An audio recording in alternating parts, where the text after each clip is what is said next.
سورہ صاد پارہ نمبر 23 آیہ کریمہ نمبر 71 72 73 اور 74۔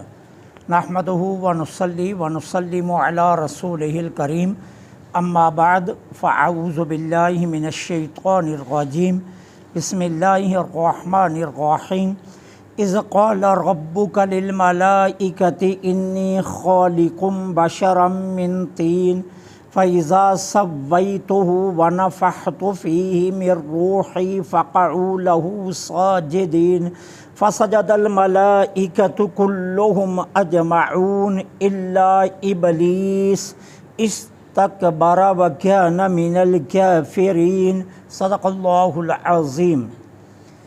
اذ جب قال کہا ربو کا آپ کے رب نے، للملائکتی فرشتوں سے، انی بے شک میں، خالقن بنانے والا ہوں، بشرن بشر، من طین گیلی مٹی سے، فَإِذَا پس جب، سَوَّيْتُهُ میں اس کا پتلا بنا لوں، وَنَفَخْتُ اور میں اپنی خاص روح، فیہ اس میں پھونکوں، فقعوا لہو تو گر جانا تم اس کے لیے، ساجدین سجدے میں، فسجد الملائکۃ پس سجدہ کیا فرشتوں نے، کلہم سب کے سب نے، اجمعون اگٹھے، الا سوا ابلیس کے، استکبرا اس نے تکبر کیا یا انکار کیا، وکان من الکافرین وہ ہو گیا کافروں میں سے۔ اب اللہ جل سبحانہ و تعالی یہاں انسانی تخلیق کے مادے کا ذکر فرما رہے ہیں۔ اچھا یہ بات یاد رکھیے، آپ قرآن کریم میں متعدد مقامات پر مختلف طریقے سے پڑھیں گے۔ سورہ ہجر کے اندر آپ پیچھے پڑھا ہے، اللہ تعالی عز و جل نے فرمایا ہم نے انسان کو کھن کھناتی، ٹھیکرے کی طرح بجتی مٹی سے پیدا کی۔ پھر دوسرے مقام پر فرمایا ہم نے انسان کو بدبودار گارے سے پیدا کیا، اور یہاں اللہ تعالیٰ فرما رہے ہم نے اس کو گیلی مٹی سے بنایا۔ اب یہ مختلف آیات ہیں اور مختلف جو ہے نا وہ کہا جا رہا ہے۔ اب ان ساری آیات کو اکٹھا کر کے اگر آپ ملا کر پڑھیں گے تو یہ بنے گا کہ انسان کی خلقت کا مادہ مٹی ہے، پھر اس میں پانی ڈال کر اس کو گوندا گیا، پھر پڑے رہنے سے وہ سیاہ بدبودار گارا بن گیا، پھر خشک ہونے کے بعد وہ ٹھیکرے کی طرح کھن کھنانے لگا۔ یہ ہے تینوں آیات کو جوڑ کر پڑھ کر نتیجہ یہ ہے کہ ہم نے انسان کی تخلیق مٹی سے کی، پہلے مٹی لی، پھر اس میں پانی ڈال کر اس مٹی کو گیلا کر لیا، پھر اس کو پڑے رہنے دیا، پھر وہ پڑے رہنے کی وجہ سے بدبودار سیاہ گارا بن گیا، اور پھر جب گارا بن گیا تو خشک ہوا تو وہ ٹھیک رہتے کی طرح کھن کھنانے لگا۔ یہ ہے انسان کی تخلیق۔ اب یہاں اللہ تعالیٰ نے یہی فرمایا کہ بشر کے مادے کو پہلے مٹی سے، مادہ اس کا پہلے مٹی ہے، پھر اس میں پانی ڈال کر اسے گوندا گیا، اور گوندنے کے بعد پڑے رہنے کی وجہ سے وہ بدبودار سیاہ گارا بن گیا، اور پھر خشک ہو کر وہ ٹھیکرے کی طرح کھن کھنانے لگا۔ یہ یہاں بتایا جا رہا ہے۔ اب اس کے بعد اللہ تعالیٰ نے فرمایا کہ اللہ نے فرشتوں سے کیا کہا، میں بشر بنانے لگا۔ اب بشر کا لغوی معنی کیا ہے؟ بشر کہتے ہیں کھال اور جلد کو۔ یہ جو کھال ہے نا اس کو بشر یا جلد کہا جاتا ہے، جلد کو بشر کہا جاتا ہے۔ یہ کھال اور جلد جو ہے اس کو بشر کہا جائے۔ اب انسان کو بشر کیوں کہتے ہیں؟ کیونکہ اس کی کھال اور جلد بالکل صاف اور واضح ہوتی ہے۔ اس کے مقابلے میں حیوانوں کی کھال اون سے، پشم سے یا بالوں سے ڈکی ہوئی ہوتی ہے، اور انسان کی کھال ڈکی ہوئی نہیں ہوتی، یہ صاف اور واضح ہوتی ہے، اس لیے اس کو بشر کہا جاتا ہے۔ ٹھیک ہے؟ یا اس کا دوسرا معنی یہ ہے کہ اللہ تعالی عز و جل نے اپنے دونوں دستان قدرت سے اس کی طرف مباشر کیا۔ مباشر کیا مطلب؟ اللہ تعالیٰ نے اپنے دونوں دستے قدرت اس کو بنانے میں مصروف کیے، تو اس لیے اس کو بشر کہتے ہیں۔ اللہ کے دستے قدرتوں کا مصروف ہونا یہ ہے مباشر، اور مباشر جو ہے نا وہ بشر ہے، اس لیے بھی اس کو بشر کہا جاتا ہے۔ اب پھر اللہ تعالیٰ عز و جل نے فرمایا فَإِذَا سَوَّيْتُ، جب میں اس کا پتلا بنا لوں، ٹھیک ہے، جب میں اس کا کیا کروں؟ پتلا بنا لوں۔ اب سویتو کا اصل معنی کیا ہے؟ اس کا مطلب ہوتا ہے درست کر لینا، ٹھیک ہے، درست کر لینا، مکمل کر لینا۔ اب اللہ تعالیٰ نے فرمایا میں اسے درست کر لوں، مکمل کر لوں، کیا مطلب؟ جب میں اس کا پتلا بنا لوں، ٹھیک ہے۔ اسی لیے دیکھیے روح کے لیے قانون یہ ہے کہ روح اس وقت ڈالی جاتی ہے جب مکمل اور درست ہو جاتا ہے۔ اب ماں کے پیٹ میں رحم کے اندر 40 دن نطفہ رہتا ہے، 40 دن کے بعد پھر یہ جمع ہوا خون بن جاتا ہے، پھر 40 دن کے بعد یہ گوشت بن جاتا ہے۔ اب یہ مکمل ہو گیا۔ جب یہ اب 3 مراحل سے گزر کر مکمل ہو گیا تو اب اس کے اندر روح ڈالی جاتی ہے۔ روح کے لیے یہ ایک اصول رکھ دیا گیا فَإِذَا سَوَّيْتُ، جب میں اس کا پتلا بنا لوں، اور اس کے بعد فرمایا وَنَفَخْتُ فِيهِ مِن رُوحِي، میں اپنی خاص روح اس میں پھونکوں۔ اب یہ یاد رکھنا روح حقیقت میں کسی پھونک کا نام نہیں ہے، حقیقت میں روح کسی پھونک کا نام نہیں ہے۔ یہاں مراد کیا ہے؟ یہاں مراد یہ ہے روح سے کہ جب میرا حکم اس کے جسم میں نافذ ہو جائے۔ روح اصل میں کہتے ہیں حکم کو جاری کرنا، کہ جب میں حکم جاری کروں، اب میں نے پتلا بنا لیا، اب میں پتلا جب بن گیا تو میں کہوں کن کن، ٹھیک ہے، اب وہ مکمل انسان مرض وجود میں آ جائے گا۔ اب میرا حکم جب اس کے جسم میں نفاذ کر جائے، اور وہ نفاذ و نفوذ کیسے ہو؟ اس طرح ہو کہ جس طرح پھول کے اندر خوشبو حلول کرتی ہے۔ کیا آپ پھول سے خوشبو کو جدا کرنا چاہیں؟ جدا نہیں کر سکیں گے۔ اب پھول کے اندر خوشبو کو ڈھونڈنا چاہیں، ڈھونڈ نہیں سکیں گے۔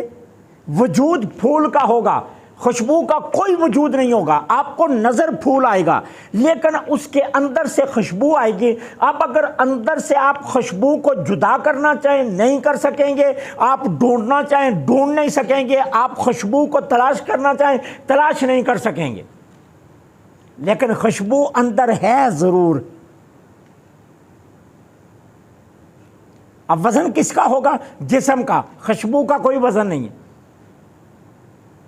من و ان، یہی حال انسان کے ساتھ بھی ہے کہ روح اصل میں اللہ تعالیٰ کے حکم کے نفاذ کا نام ہے، کہ جب اللہ نے فرمایا جب میں اس کا پتلا بنا لوں اور میرا حکم اس کے جسم میں اس طرح نفوذ کر جائے جس طرح پھول کے اندر خوشبو نفوذ کر جاتی یا حلول کر جاتی ہے، ٹھیک ہے، اس طرح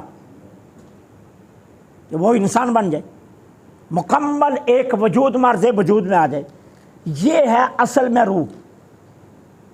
لہذا روح کسی آپ کے ذہن میں یہ نہیں ہونا چاہیے کوئی روح پھونکی گئی، کوئی روح پھونکی گئی، پھونک کا نام ہے روح نہیں، ٹھیک ہے۔ اب دیکھیے نا قرآن کریم میں پیچھے آپ پڑھیں، جناب عیسیٰ کیا کرتے تھے؟ اپنے ہاتھ سے مٹی کا پرندہ بناتے، ٹھیک ہے، عیسیٰ مٹی کا پرندہ بناتے. اب پرندہ بنانے کے بعد عیسیٰ کیا کرتے؟ فَأَنفَخُ فِيهِ، اس میں پھونک مارتے. ٹھیک ہے نا. اب وہ عیسیٰ علیہ السلام کا پھونک مارا جانا یہ کیا تھا؟ یہ کوئی روح نہیں تھی، یہ صرف ایک ظاہر دکھانا تھا، ایک استعارہ تھا، ایک سمجھانا تھا، صرف ایک استعارہ. پیچھے حکم اللہ تعالیٰ کا تھا. اب جناب عیسیٰ مٹی کا پرندہ بنا کر رکھتے تو استعارے کے لیے پیچھے سے رب کا حکم آتا، پرندہ بن جا، وہ بن جاتا. ٹھیک ہے نا. جبریل امین جب آئے تو بی بی مریم کے پاس، تو بی بی مریم کیا تھی؟ کواڑ کے پیچھے کھڑی تھی، دروازے کے پیچھے کھڑی تھی، اور چھیت میں سے جناب جبرائیل سے محو گفتگو تھی. اب جناب جبرائیل نے کہا میں تو تمہیں بیٹا دینے آیا ہوں.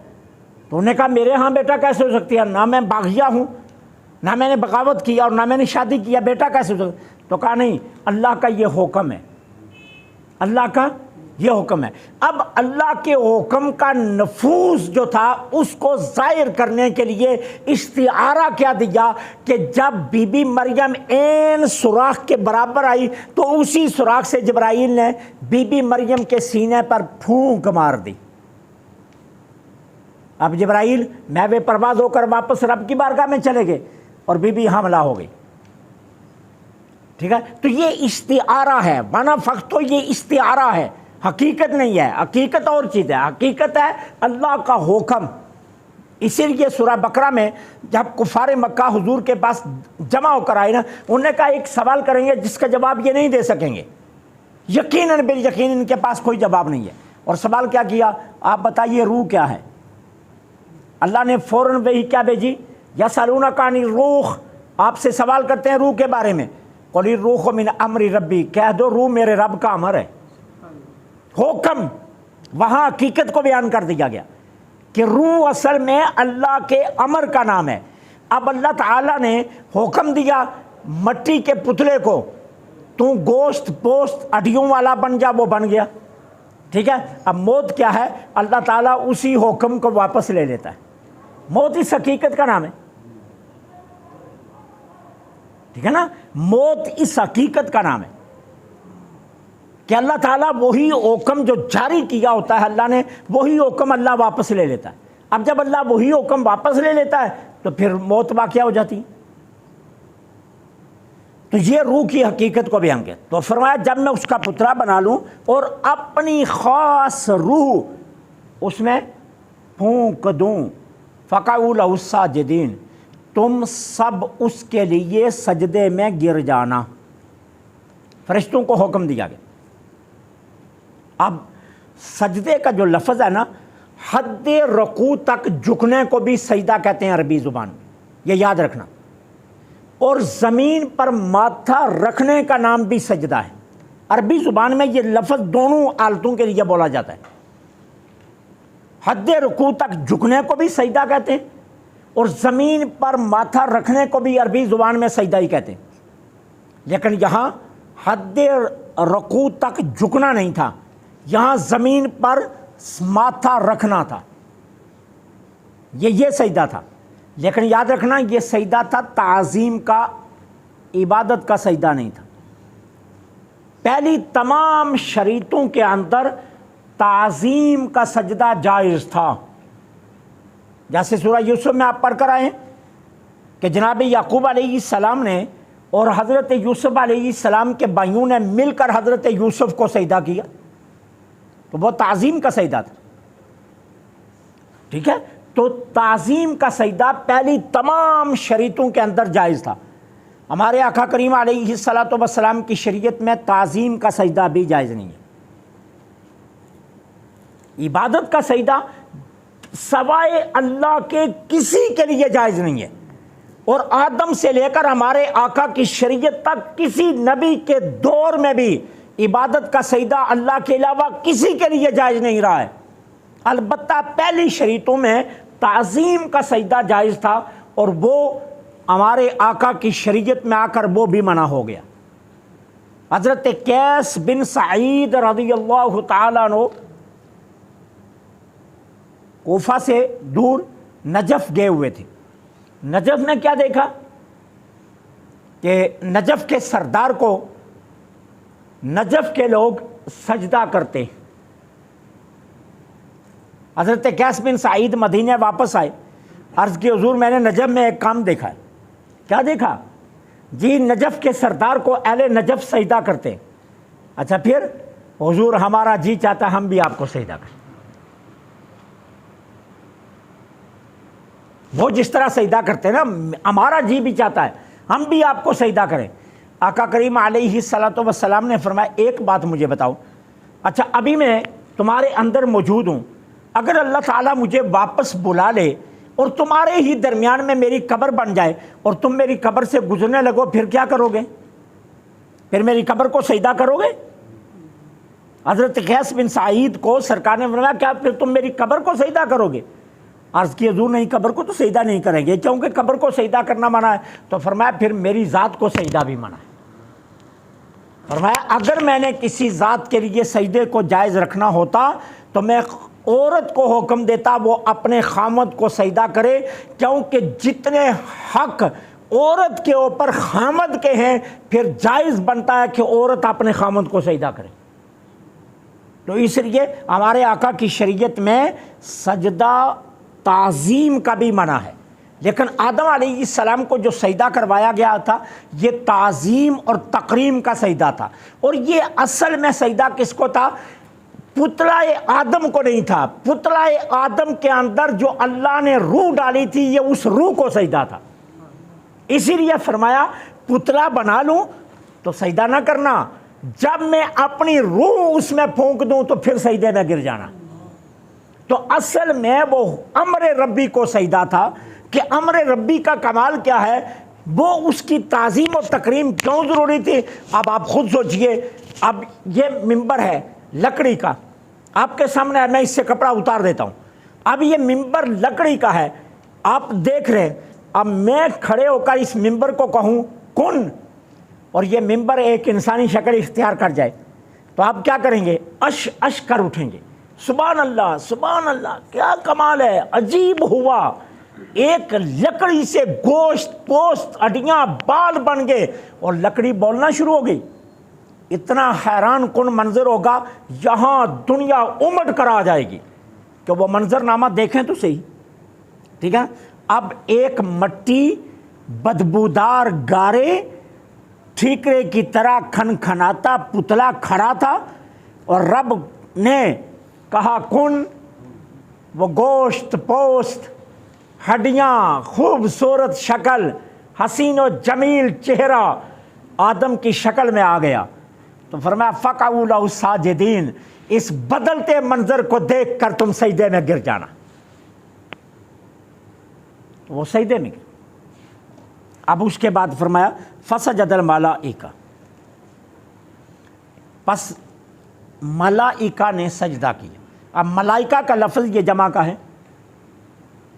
اب جمع میں کیا ہے؟ 3 سے اوپر, آگے کوئی عد نہیں ہوتی ہے. 3 سے اوپر, 3 سے کم کو جمع عربی میں نہیں کہا جاتا. اردو میں 1 سے اوپر کو جمع کہا جاتا ہے, لیکن عربی میں 1 کو واحد, 2 کو تثنیہ اور 2 سے اوپر کو جمع کہا جاتا ہے. 2 کو جمع نہیں کہا جاتا عربی میں, 3 سے اوپر کو جمع کہا جاتا ہے. ٹھیک ہے, اس لیے حکم ہے کہ اگر تم 2 ہو تو پھر ایک امام بنے اور دوسرے کو اپنے دائیں طرف اپنے پاس کھڑا کرے اس طریقے سے کہ پاؤں کی انگلیاں اس کے ٹخنوں کے برابر آئیں جو امام بن رہا ہے. ٹھیک ہے, لیکن اگر 3 ہو جاؤ تو آپ جمع کا صیغہ آ گیا, اب 1 آگے ہو جائے 2 پیچھے صاف بنا لیں, اب حکم بدل جائے گا. ٹھیک ہے نا. اب یہاں بھی ملائکہ جمع کا ہے, اب اس میں سارے فرشتے آ گئے, لیکن اس میں کل کا آپ تصور نہیں دے سکتے. ممکن ہے 3 سے اوپر 10 نے سجدہ کر لیا, 15 نے سجدہ کر لیا. اب اس حقیقت کو بتانے کے لیے کہا کلہم, سب نے سجدہ کیا, سب نے سجدہ کیا, کسی ایک نے نہیں, سب نے سجدہ کیا. اب پھر کلو کے لفظ میں ایک اور احتمال تھا، ممکن ہے آدھوں نے سجدہ کیا اور پھر دوسروں نے آدھوں کو دیکھ کر پھر ان نے بھی سجدہ کر لیا، تو کلہم میں یہ احتمال موجود ہے کہ 10 لاکھ فرشتوں نے سجدہ کیا اللہ کے حکم سے، ان 10 لاکھ کو دیکھ کر پھر اگلے 10 لاکھ نے بھی کر لیا۔ تو کہا نہیں، اجمعون، ایسا نہیں ہوا، سب نے اکٹھے مل کر ایک ہی بار سجدہ کیا۔ اس لیے کلہم اجمعون 2 لفظ الگ بولے، حالانکہ ملائکہ میں یہ ساری بات آ رہی تھی، لیکن یہ بتانے کے لیے سب نے سجدہ کیا، اکٹھے کیا، ایک ہی بار کیا، الا ابلیس، سوا ابلیس کے، سوا ابلیس کے۔ اس کا نام عزازیل یا حارث تھا، اسے عزازیل بھی کہتے تھے اور حارث بھی کہتے تھے۔ یہ اصل میں جن تھا، فرشتہ نہیں تھا، فرشتوں کے ساتھ رہنے کی وجہ سے حکم میں آ گیا۔ جس طرح آپ نماز قرآن کریم پڑھ لینا تو قرآن کریم میں نماز کا جہاں بھی ذکر آیا مذکر کا صیغہ ہے۔ اب مذکر کے صیغے کو بنیاد بنا کر عورتیں یہ تو نہیں کہہ سکتی قرآن میں ہمیں تو نماز کا حکم آیا ہی نہیں، مونس کا تو صیغہ ہی نہیں آیا نماز کے لیے۔ اقیم الصلاۃ مذکر کا صیغہ آیا، کیونکہ عورت مرد کے تابع ہے، لہذا جو حکم مرد کے لیے آیا عورت اس میں شامل ہے۔ اسی طرح چونکہ یہ فرشتوں کے ساتھ رہتا تھا، لہذا جب فرشتوں کے ساتھ رہتا تھا، اگرچہ جن تھا فرشتہ نہیں تھا، حکم فرشتوں کو تھا، لیکن ان کے ساتھ رہنے کی وجہ سے یہ حکم میں شامل ہو گیا۔ ٹھیک ہے، تو اس کا نام حارث اور عزازیل، یہ 2 نام اس کے آسمانوں میں مشہور تھے۔ اس نے نہیں کیا سجدہ، باقی سب نے کیا۔ اب کیا ہوا؟ استکبرا، اس نے انکار کیا سجدے سے، وکان من الکافرین۔ اب عربی زبان اگر آپ جانتے ہوں تو کانا 2 معنی میں آتا ہے، کبھی کانا کے معنی میں آتا ہے، کبھی کانا سارا کے معنی میں آتا ہے۔ اگر کانا من الکافرین تو پھر معنی یہ بنے گا وہ کافروں سے تھا، اور اگر سارا کے معنی میں ہو تو پھر معنی بنے گا وہ کافروں میں ہو گیا۔ اب اگر یہ سارا کا معنی کریں تو پھر معنی بنے گا وہ کافروں میں سے ہو گیا۔ کیا مطلب؟ انکار کرنے کی وجہ سے اب اللہ کی بارگاہ سے دھتکار دیا گیا، رحمت سے مایوس کر دیا گیا، راند دیا گیا، اسے نکال دیا گیا، بارگاہ الہی سے دور کر دیا گیا۔ ٹھیک ہے، اور کانا کو کانا کے معنی میں رہنے دیں تو پھر مطلب یہ ہوگا کہ اللہ کے علم میں تھا کہ یہ کافر ہے۔ اسی لیے حضرت ابو سعید خدری رضی اللہ تعالیٰ عنہ فرماتے ہیں پہلے آسمان سے لے کر 6ٹھے آسمان تک اس کا نام عزازیل تھا، 7ویں آسمان پر اس کا نام حارث تھا۔ یہ فرشتوں کا 10,000 سال فرشتوں کا سردار رہا، 40,000 سال یہ فرشتوں کا خازن رہا، 20,000 سال یہ فرشتوں کو تبلیغ کرتا رہا، فرشتوں کا خطیب رہا، واز کرتا تھا۔ 20 سال اس نے فرشتوں کو خطاب کیا ہے، 10 سال یہ خازن رہا ہے، 40,000 سال یہ فرشتوں کی سرداری کرتا رہا۔ ٹھیک ہے، لیکن یہ نیچے رہا، اس نے لوح محفوظ نہیں پڑھا۔ لوح محفوظ میں اس وقت بھی اس کا نام ابلیس لکھا ہوا تھا، لوح محفوظ میں آلریڈی اس کا نام ابلیس لکھا ہوا تھا۔ یہ نیچے پڑھتا رہا، لوح محفوظ تک اس کی نظر گئی ہی نہیں کہ میرا نام وہاں کیا لکھا ہوا ہے۔ وہ یہ سمجھتا تھا کہ شاید فرشتوں کو اللہ کو پتہ نہیں ہے کہ میں جن ہوں، اور واز کے ذریعے، نصیحت کے ذریعے، تبلیغ کے ذریعے، عبادت کے ذریعے وہ اپنے آپ کو زاہد بنا کر فرشتوں کا زاہد بن کر پھر رہا تھا کہ کسی کو پتہ نہیں ہے میں کیا ہوں۔ اس کی نظر کبھی تک گئی نہیں لوح محفوظ پر کہ اللہ کو تو پہلے سے علم ہے تو ابلیس ہے۔ اس نے لوح محفوظ پر اس کا نام ابلیس